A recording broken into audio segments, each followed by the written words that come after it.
दोस्तों, आपने अखंड भारत के बारे में तो सुना होगा। ये अफगानिस्तान, पाकिस्तान, बांग्लादेश, नेपाल, भूटान, म्यांमार जैसे देशों को मिलकर बना था। लेकिन ये सब देश अब अखंड भारत से अलग हो चुके हैं।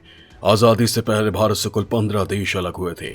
ऐसे में आप अंदाजा लगा सकते हैं कि पहले भारत कितना बड़ा देश रहा होगा। ये सभी देश एक साथ अलग नहीं हुए, धीरे धीरे समय पर अलग होते गए। इनमें कुछ देश राजाओं की वजह से स्वतंत्र हुए तो कुछ अंग्रेजों की कूटनीति की वजह से अलग हुए। लेकिन दोस्तों, इस वीडियो में अखंड भारत के उस हिस्से के बारे में बात करेंगे जिसे एक हिंदू राजा ने कूटनीति के सहारे ही जीत लिया था, और देश था अफगानिस्तान। उस वक्त चंद्रगुप्त मौर्य ने अफगानिस्तान पर राज करके उसे भारत में मिला लिया था। इतिहास के पन्ने पलट कर देखें तो आप महाप्रतापी सम्राट चंद्रगुप्त मौर्य की कहानी को विस्तार जान पाएंगे। और इतिहास इस बात का गवाह रहा है कि कैसे इस महाप्रतापी राजा ने बिना युद्ध के अफगानिस्तान की सीमा को भारत का हिस्सा बनाया था। भारत हमेशा से ही कूटनीति पर चलता आया है। वहीं इतिहास भी इस घटना को भारतीय शासक की पहली कूटनीतिक जीत के रूप में याद करता है। दोस्तों, इस वीडियो में मैं आपको इस महान राजा की वीरता के बारे में बताऊंगा। इस वीडियो में आप जान सकेंगे कैसे बिना युद्ध किए कूटनीतिक सहारे से ही सम्राट चंद्रगुप्त मौर्य ने अफगानिस्तान को भारत में मिला लिया था, और कैसे भारत और अफगानिस्तान के रिश्ते बने। तो चलिए शुरू करते हैं ये दिलचस्प वीडियो। दोस्तों, वैसे तो भारत और अफगानिस्तान के रिश्ते कोई आज के नहीं हैं, बल्कि ये कई सदी पुराने हैं।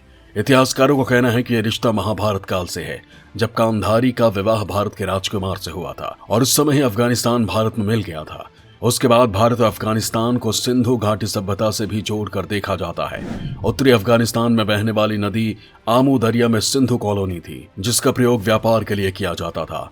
आज अफगानिस्तान भारत से अलग है। इसके अलग होने के इतिहास के बारे में भी आपको बता देते हैं कि गंधार और कंबोज के कुछ हिस्सों को मिलाकर यह अफगानिस्तान बना था। गंधार और कंबोज के संपूर्ण क्षेत्र में हिंदू शाही और पारसी राजवंशों का शासन रहा था। बाद में यहाँ बौद्ध धर्म का विस्तार हुआ और यहाँ के राजा बौद्ध हो गए। सिकंदर के आक्रमण के समय यहाँ पर फारसी और यूनानियों का शासन हो चला। लेकिन फिर 7वीं सदी के बाद यहाँ पर अरब और तुर्क के मुसलमानों ने आक्रमण करना शुरू किया। 870वीं ईस्वी में अरब सेनापति याकूब एलिस ने अफगानिस्तान को अपने अधिकार में कर लिया।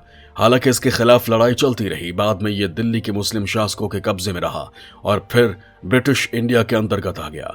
1834 में एक प्रक्रिया के तहत 26 मई 1876 को रूसी और ब्रिटिश शासकों के बीच गंडामक संधि के रूप में निर्णय हुआ, और अफगानिस्तान नाम से एक बफर स्टेट यानी राजनीतिक देश को दोनों ताकतों के बीच स्थापित किया गया।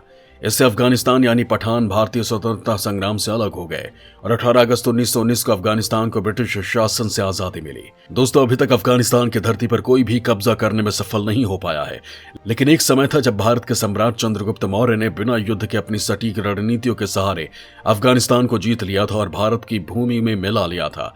यह भारत के इतिहास में कूटनीति के आधार पर पहली जीत मानी जाती है।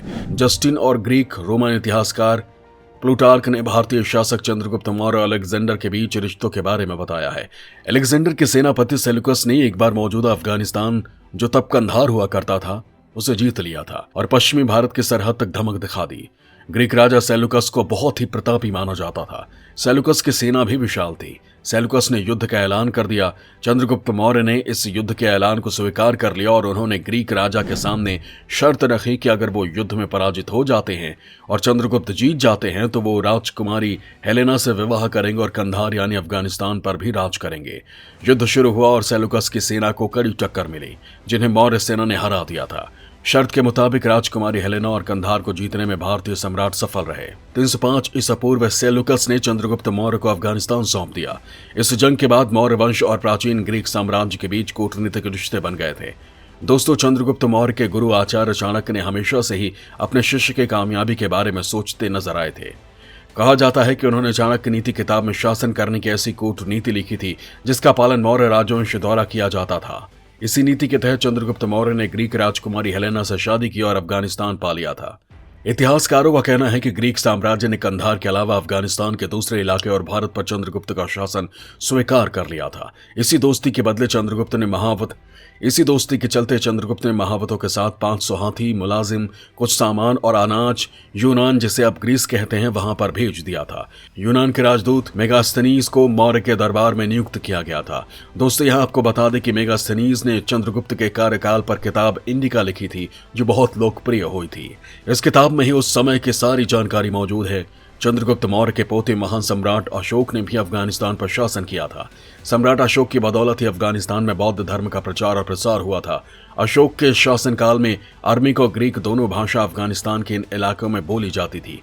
सम्राट अशोक के द्वारा बसाए गए लोगों ने बाद में अफगानिस्तान के बामियान में विशाल बौद्ध मूर्ति बनाई थी, जिसे बाद में 2001 में तालिबान ने बम से उड़ा दिया और नुकसान पहुंचाया था। दोस्तों, वर्तमान में हालात की बात करें तो अमेरिका से लेकर ब्रिटेन और रूस तक पिछले कई दशकों से अफगानिस्तान पर कब्जे की कोशिशों में लगे हुए हैं, लेकिन अभी तक कोई भी अपनी इस कोशिश में सफल नहीं हो सका है।